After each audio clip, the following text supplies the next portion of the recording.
ആദ്യമായിട്ട് ഇനി ആർക്കും ഞാൻ ഹഗ്ഗും തരാൻ പോകുന്നില്ല. വേണമെങ്കിൽ ചോദിച്ചു വാങ്ങിക്കോണം. അത്ര പ്രശ്നമൊന്നുമില്ല. ഇത് പെർമിഷൻ ചോദിച്ചിട്ട് ചെയ്താൽ മതി. അതൊക്കെ സ്പോണ്ടേനിയസ് ആയിട്ട് തോന്നുന്നല്ലേ. ഒരു പെർമിഷനൊക്കെ ചോദിച്ചാൽ ഹഗ്ഗൊക്കെ കൊടുക്കുമ്പോഴേക്കും മൂഡ് അങ്ങോട്ട് പോകും. பரவாயில்லடி, it's better than scaring someone for life. எனக்கு ஒரு அங்கிள் இருந்தாரு, இன்னசென்ட் தான். சும்மா சும்மா கட்டி பிடிக்கிறது, முத்தம் வைக்கிறதுன்னு அப்படி என்ன பிசிக்கல் டச் பண்ணி எனக்கு வெறுத்தே போச்சு. சின்ன குழந்தையா இருந்தாலும் கேட்டுதான் ஹக்கு கிஸ் எல்லாம் பண்ணணும். അത്ര കോംപ്ലിക്കേറ്റഡ് ഒന്നുമല്ല. ഒരാളുടെ കണ്ണി നോക്കിയാ അയാളുടെ ബോഡി ലാംഗ്വേജ് ഒക്കെ ശ്രദ്ധിച്ചാ മനസ്സിലാക്കാവുന്നതേ ഉള്ളൂ.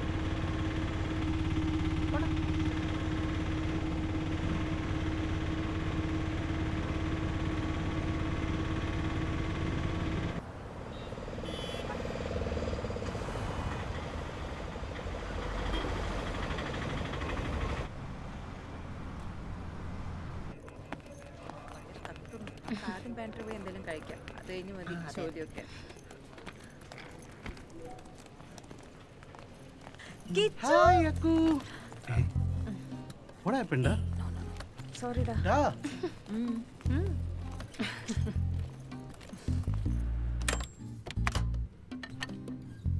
വൈഷു, ഈ കണ്ണു നോക്കിയിട്ട് ഒരു കോപ്പും മനസ്സിലാവുന്നില്ല കേട്ടോ. നീ ഇത് വെറുതെ കോമഡി ആക്കല്ലേ. ഇതെന്ത് പാടാണ്. ഏതിതോ?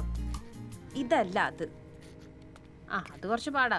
മറ്റുള്ളവരുടെ ഫീലിങ്സിനെ ഇമോഷൻസിനെ ഒക്കെ മനസ്സിലാക്കി അവരെ നമ്മളെപ്പോലെ തന്നെ കൺസിഡർ ചെയ്യാന്നൊക്കെ പറയുന്നത് കുറച്ച് പാടുള്ള കാര്യമാണ്. എളുപ്പമായിരുന്നെങ്കിൽ ഇത്ര ആസ്ഹോൾസ് ഈ ലോകത്തുണ്ടാവില്ലല്ലോ. അപ്പൊ ഞാനെന്താ ഒരു ആസോളാണെന്നോ നീ പറയണേ? ഈ ലോകത്തുള്ളതെല്ലാം നിന്നെ പറ്റിയല്ല. എടി ഞാനിന്ന് നാട്ടിൽ പോവും. അതിന് തേഴ്സ്ഡേ ആയുള്ളൂ. രാഘവനെ ഒന്ന് കാണണം. ഇനി അതെന്തിനാ? ഓ വിടടോ, ചുമ്മാ ഡ്രാമ. എടി അങ്ങനെയല്ല.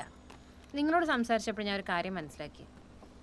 ഞാനൊന്നും ചെയ്യത്തില്ല എന്ന് അവൻ അറിയാവുന്നതുകൊണ്ടല്ലേ അവൻ എന്നോട് അങ്ങനെ പെരുമാറിയത്.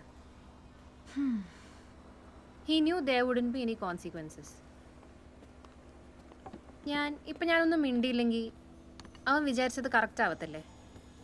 എടാ അപ്പോ എന്താ നിന്റെ പ്ലാൻ? നോക്കാം.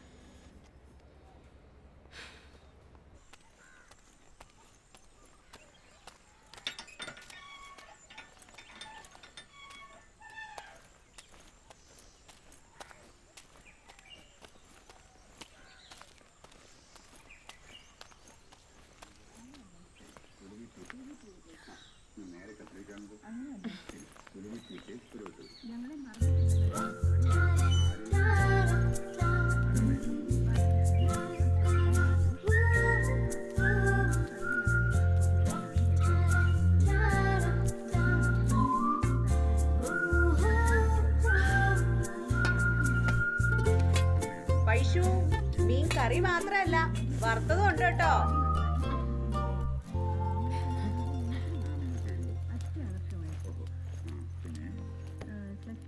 ദൃശ്യം കാണിച്ചിരുന്ന ഒന്നാം സമ്മാനാർഹമായ ടിക്കറ്റ് അവിടെ നിന്ന് എടുത്ത് അവിടെ തിരിച്ചു വെച്ചു പോയ ആളെക്കുറിച്ച് ഇന്നലെ അവരുടെ പ്രതികരണവും നമ്മൾ തേടിയിരുന്നു. ആ പ്രതികരണം ഇന്നലെ എടുത്ത ആ പ്രതികരണം ഒന്ന് പ്രേക്ഷകരിലേക്ക് എത്തിക്കും. ബോളിവുഡിലൊരു ഭീകര സിംഗർ ഉണ്ട്, 90s ഉണ്ടാവില്ല. മെസ്സിക്ക് രാജോചിതമായ യാത്രയപ്പൊരുക്കാൻ നിൽക്കുമ്പോൾ ഗാഡ്ഗിൽ റിപ്പോർട്ട് എന്ന പ്രകൃതി പുസ്തകം വീണ്ടും സജീവ ചർച്ചയാണ് സമൂഹത്തിലും സമൂഹ മാധ്യമങ്ങളിലും.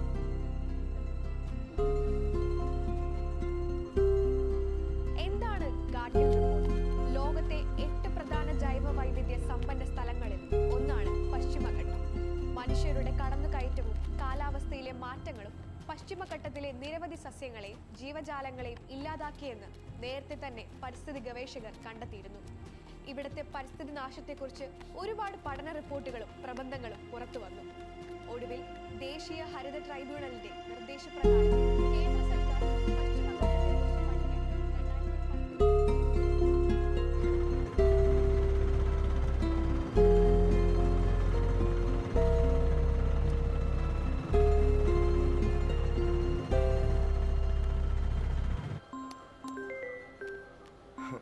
ഹലോ. എടാ ഞാൻ എത്താറായി. എത്താറായിന്നാ? എന്റെ വീട്ടിലേക്കാ? അല്ല നമുക്ക് പുറത്തുനിന്നാ പോരെ? ഇല്ല, എനിക്ക് നിന്റെ പേരൻസിനെ ഒന്ന് കാണണം. നീ ഇപ്പൊ എവിടെയാ? ഞാൻ ഇപ്പൊ എത്തും, വീടിന് മുമ്പിലെത്തും. അല്ലെ ഞാൻ പുറത്തേക്ക്.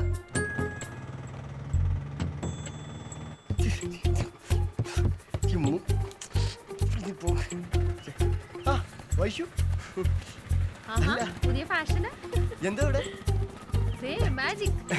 ചുമ്മാ അല്ല എന്താ വിശേഷം ഒന്നുമില്ലടോ, എടാ, സുഖമായിട്ടിരിക്കുന്നു. എന്താ പെട്ടെന്ന് ഇങ്ങോട്ട് വന്നേ പശു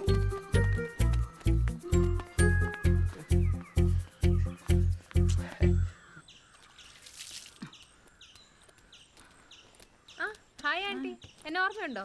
വൈഷ്ണവി. വൈഷ്ണവി? ഏത് വൈഷ്ണവി? രാഘവന്റെ ഫ്രണ്ടാ. +2 ഞങ്ങൾ ഒരുമിച്ചായിരുന്നു ക്രിസ്തി ജ്യോതിയില്. ആ വൈഷ്ണവി. ആ. മോളിപ്പോ എന്ത് ചെയ്യുന്നു? ഇതിനു മുമ്പ് ഇവിടെ വന്നിട്ടുണ്ടോ? ആ, ഞങ്ങള് കൂട്ടുകാരെല്ലാരും കൂടി ഒരുമിച്ച് ഒരു ദിവസം വന്നായിരുന്നു. അതെയോ? ആന്റിയുടെ ഫുഡൊക്കെ കഴിച്ചായിരുന്നു. ഓ ആ അച്ഛാ, വൈഷ്ണവി. വൈഷ്ണവി. രാഘവന്റെ ഫ്രണ്ടാ വൈഷ്ണവി. വൈഷ്ണവി. കേട്ടോ. ആ ഇപ്പൊ മനസ്സിലായി മോളെ. വാ മോള് വാ. ആരാമേ? വൈഷ്ണവി രാഘവന്റെ ഫ്രണ്ടാ. മോള് ഇവിടെ അറിയത്തില്ലേ? മോളുടെ സ്കൂളിലാ പഠിച്ച.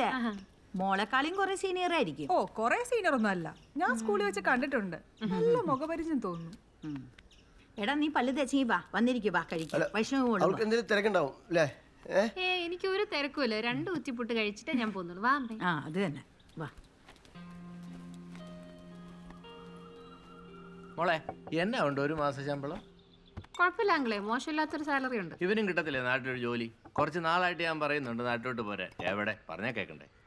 അതൊക്കെ ഓരോരുത്തരുടെ ഇഷ്ടമല്ല അങ്കിളെ. ഈ വരവിൽ എന്തായാലും പിടിച്ചു കെട്ടിക്കുക. ഇനി ഒരു പോക്ക് പോയാൽ എപ്പോഴാ തിരിച്ചു വരുന്നതെന്ന് അറിയില്ല. വൈഷ്ണവി, ഇവൻ ആരും ഇല്ലേ? ഞങ്ങൾ ചോദിച്ചിട്ടില്ലെന്നാ പറയുന്നത്. അങ്ങനെ ഒരു അഫയർ ഉണ്ടാവാനുള്ള ഒരു ചാൻസും ഞാൻ കാണുന്നില്ല ചേച്ചി. പെൺപിള്ളേരുടെ മുഖത്തോട്ട് പോലും നോക്കത്തില്ല ഇവൻ. അതാ മോളെ പ്രശ്നം. അവൻ ഭയങ്കര നിഷ്കളങ്കനായി പോയില്ല എൻ്റെ മോൻ. നാണവാ പെൺപിള്ളേരെ കണ്ട. മുഖവും കുനിപ്പിച്ചങ്ങ് നടക്കും. എൻ്റെ ദൈവമേ, ഇക്കാലത്ത് ഇങ്ങനെ ആമ്പിള്ളേരുണ്ടോന്നാ. അതെ അതെ, ചില്ലും കൂട്ടിൽ ഇട്ട് വെക്കേണ്ട മുതലാ.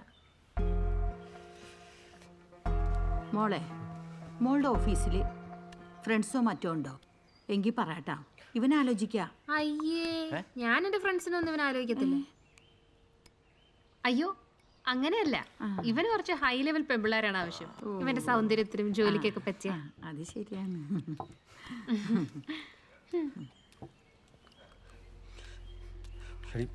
ഓറാക്കല്ലേ, എന്താ നിന്റെ ഉദ്ദേശം?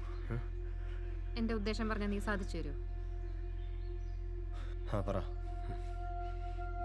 എനിക്കിപ്പോ ഇവിടെ വെച്ച് നിന്നെ കെട്ടിപ്പിടിച്ച് ഉമ്മ വെക്കണം.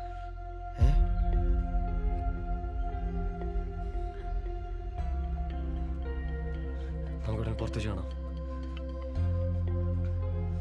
അങ്ങനെ നിന്റെ സൗകര്യത്തിനും മൂടിനും ഒന്നുമല്ല, ഇപ്പൊ എല്ലാവരുടെയും മുമ്പിൽ വെച്ച്. അങ്ങനെയല്ല നീ എന്ന് ചെയ്തേ.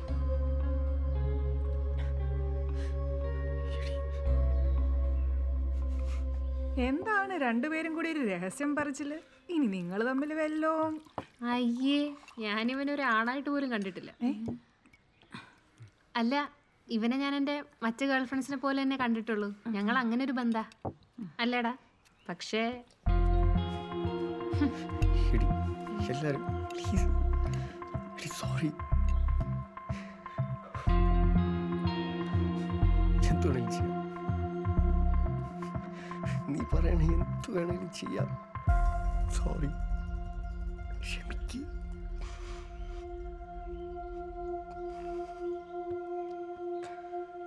അയ്യോ, അതിന് നീയൊന്നും ചെയ്യണ്ട, ഞാൻ ചെയ്തോളാം. നീ ഒന്ന് സ്വീകരിച്ചാൽ മാത്രം മതി. ഒരു വെയിറ്റും ഇല്ല, ഞാൻ നിനക്ക് ഇപ്പൊ ഒരു ഉമ്മ വരും.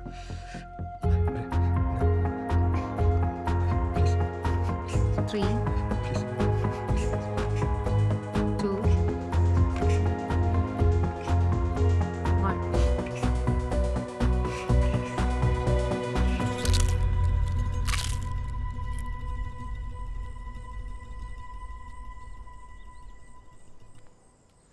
എടി, ഐ എം സോറി. ഞാൻ പോവാ. എടി, ഞാൻ നിന്നെ കൊണ്ടുവിട്ടോട്ടെ? ഇനി നിന്നെ ട്രസ്റ്റ് ചെയ്യണമെങ്കിൽ